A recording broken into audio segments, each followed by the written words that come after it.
Bus எல்லாம் கூட போயிட்டு போட்டிருக்கே, ஒரு பஸ்ஸையும் காணுமே. ஏதாவது ஷேர் ஆட்டோ வந்தாதான் உண்டு. எங்க போய் தொலைஞ்சா இவ? இந்த நைட்ல இவளை எங்க போய் தேடுறது? ஒரு மனுஷான் மூஞ்சும் பார்த்த மாதிரி தெரியலையே. நேரம் பாட்டுக்கு ஆயின்னு இருக்கு. பஸ் ஸ்டாப் வரைக்கும் போய் பார்த்துட்டு வரேன்னு சொன்ன மனுஷனையும் இன்னும் காணோம். பல்ராம போனா அவனையும் காணோம். ஆத்துல ஜானகி மஞ்சு மட்டும் தனியா இருக்காளே. இந்த பொண்ணு எங்க போனானே தெரியலையே.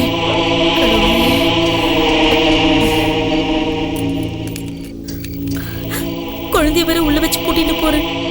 எழுந்து அழாம இருந்தா சரி. அவ பங்குக்கு அவாவா ஒரு பக்கம் போயிட்டா. ஆண்டவா, எங்க பிரியா சீக்கிரம் வந்துடணும்.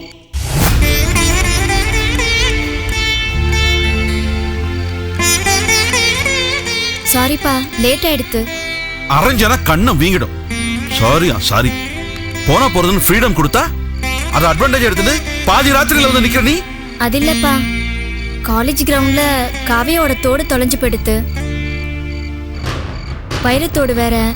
தோடு இல்லாம ஆத்துக்கு போனா அவ அம்மா கொன்னே போட்டுடுவான்னு கதறி அழுதா. ஒரு வழியா தோடு தேடி எடுக்கிறதுக்குள்ள நாடி எடுத்து.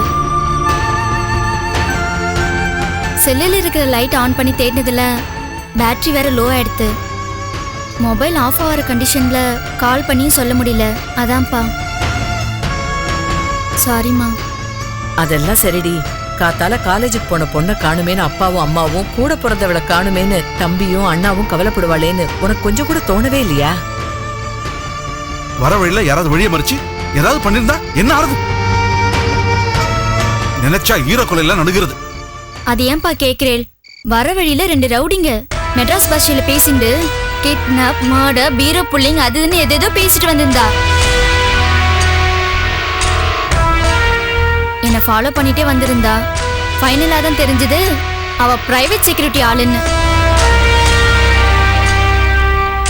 கிரைம்ஸ் தடுக்க நிறைய செக்யூரிட்டி தேவைப்படுதுன்னு பேசிட்டு இருந்தா. அது புரியாம நான் பயந்து நடுங்கிட்டேன். நடந்ததை நினைச்சு நான் பதறியே போயிட்டேன்ப்பா. சரியான காமெடியா போயிடுத்து.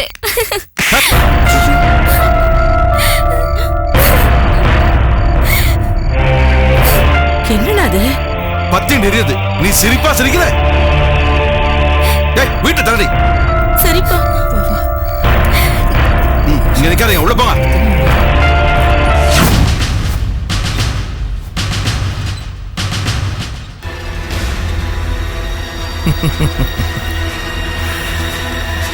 திருவண்ணாமலையில மலை மகாலிங்கம், இந்த திருச்சேரி ஊர்ல ஊரே மகாலிங்கம்.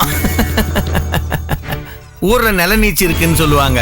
ஆனா என்ன பொறுத்த மட்டும் என் நிலநீச்சுக்குள்ளதான் ஊரே இருக்கு. மகாபாரதத்துல பாண்டவர்கள் கௌரவர்கள் கிட்ட கிருஷ்ண பரமாத்மா மூலமா பாதி ராஜ்யத்தை கேட்டாங்க. ஆனா கௌரவர்கள் மாட்டேன்னுட்டானுங்க. 5 ஊராவது கேட்டிருக்கானுங்க, மாட்டேன்ட்டானுங்க. 5 வீடாவது கொடுங்கன்னாங்க, மாட்டேன்ட்டாங்க. என் மண்ணி எனக்கு எதிராக கேஸ் போடுறாளா? என் நிலத்துல பங்கு வேணுமா? பாண்டவர்களுக்கு கொடுத்த பதில் தான் அவளுக்கும். ஊசி மோன அளவுக்கு கூட இடம் கொடுக்க மாட்டேன்.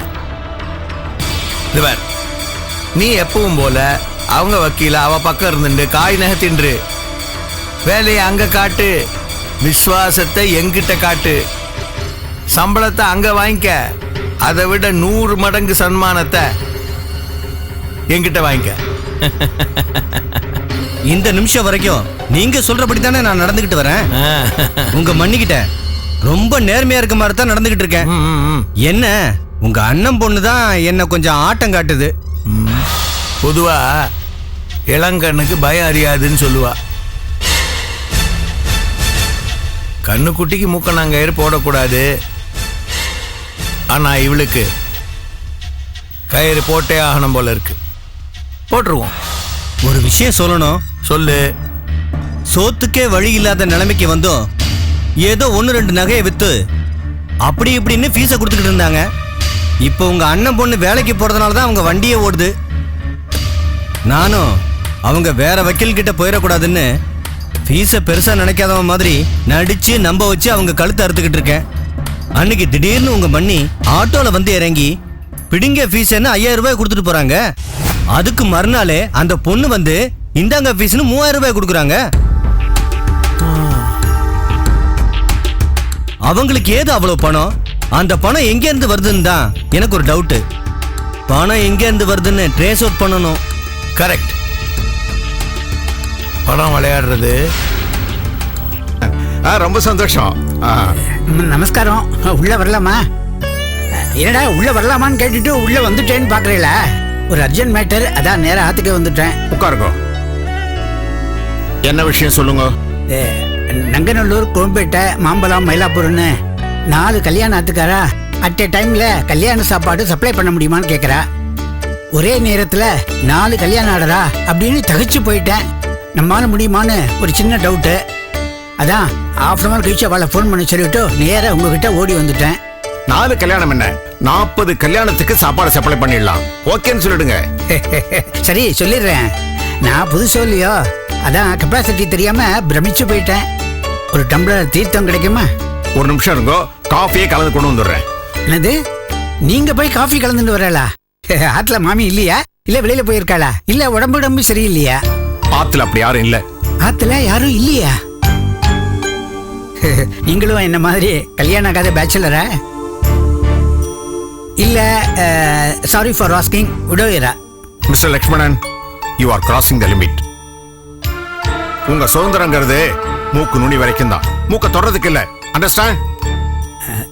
Sorry sir. உடனுடன் பேசுறது, அடுத்து அந்தரங்கிட்ட அலசுறது, இதான் என்னுடைய பிறவி குணம். போகமாட்டேங்கிறது, மன்னிச்சுக்கோங்க. அதுலயும் உங்க மேல இருக்க அக்கறையிலையும் மரியாதையிலையும் தான் இந்த மாதிரி அடுத்தடுத்து உங்களை கேள்வி கேட்க முடியா ஆயிடுத்து. மறுபடியும் மன்னிச்சிருங்க. கல்யாண பார்ட்டி ஃபோன் பண்ணுவா, நான் ஹோட்டலுக்கு போறேன். மறுபடியும் மன்னிச்சிருங்க, நான் வரேன்.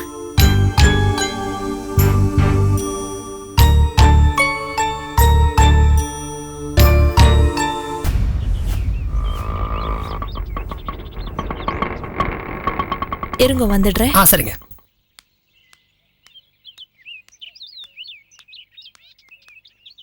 நீங்க எங்களை பத்தி என்ன நினைச்சிட்டு இருக்கீங்க? நான் எதுக்குமா உங்களை நினைக்கணும்? அதான் நெஞ்சில கொஞ்சமாவது ஈரம் இருந்திருந்தா எங்களை பத்தி நினைப்பேள். நாங்களும் இன்னைக்கு தீர்ப்பு வரும், நாளைக்கு தீர்ப்பு வரும்னு நிறைய நடந்துன்னு தான் இருக்கோம். ஆனா கேஸ் ஹியரிங் தான் வரமாட்டேங்குது. வாய்தா மேல வாய்தா தான் வந்துட்டு இருக்கு. அப்புறம் எப்படி ஜட்ஜ்மெண்ட் வரும்? இந்த பாருமா, உனக்கு 1000 தடவை சொல்லிட்டேன். இப்ப 1001வது தடவையா சொல்றேன். எப்ப கேஸ் ஹியரிங் வரும், எத்தனை ஹியரிங்க்கு அப்புறம் ஜட்ஜ்மெண்ட் வரும்னு அந்த ஜட்ஜுக்கே தெரியாது. ஏன் அந்த ஜட்ஜ படிச்ச ஆண்டவனுக்கே தெரியாது. இந்த லட்சணத்துல எனக்கு எப்படிமா தெரியும்? அது வரும்போது வரும், அது வரைக்கும் வெயிட் பண்ணணும். இல்ல கேஸ வாபஸ் வாங்கிக்கணும். அதை விட்டுட்டு ஆட்டோல ஏறி வந்து இப்படி வக்கீல பிடிச்சு வாங்குன்னு வாங்குறதுல எந்த அர்த்தமும் இல்லம்மா. நான் உங்களுக்காக தான் போராடிக்கிட்டு இருக்கேன். இது புரியவே மாட்டேங்குதே. என்ன சார்? என்ன சார், நானும் பல தடவை பார்த்துட்டு இருக்கேன். நீங்க உங்க இஷ்டத்துக்கு பேசிட்டே இருக்கீங்க. ஒன்னு புரிஞ்சுக்கங்க சார், இவங்கள மாதிரி 4 கிளையன்ஸ் வந்தாதான் உங்களுக்கு உங்க பழப்பு ஓடும்.